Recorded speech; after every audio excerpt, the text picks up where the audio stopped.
तर येत्या 5 तारखेला हिंदी सक्ती विरोधात राज आणि उद्धव ठाकरे एकत्र मोर्चा काढणार आहेत। त्याबद्दल संजय राऊतांनी मोठं वक्तव्य केलंय।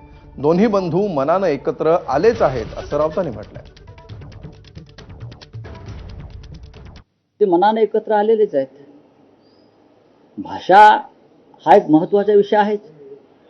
मराठी माणसाचा स्वाभिमान, अस्मिता, मुंबईवरती होणारं आक्रमण या विषयावर संयुक्त महाराष्ट्राच्या लढ्यात ज्याप्रमाणे आम्ही सगळे एकत्र आलो, मतभेद विसरून राजकीय, त्या प्रकारचा लढा उभं करण्याची गरज दोन्ही प्रमुख ठाकरेंना वाटते आहे आणि त्यात काही चुकीचं असं मला वाटत नाही।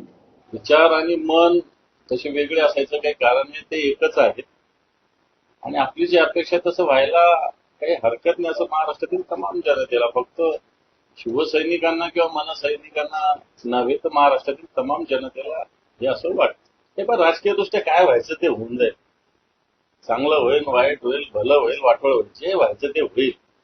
पण एक मराठी म्हणून सगळ्यांनी एकत्र राहिलं पाहिजे ही भूमिका, आणि त्यातल्या त्या ठाकरे बंधूंनी सुद्धा एकत्र राहिलं पाहिजे ही भूमिका मला असं वाटतं काही माझी एकट्याची नव्हे तर तमाम महाराष्ट्राची माझी तीच भूमिका।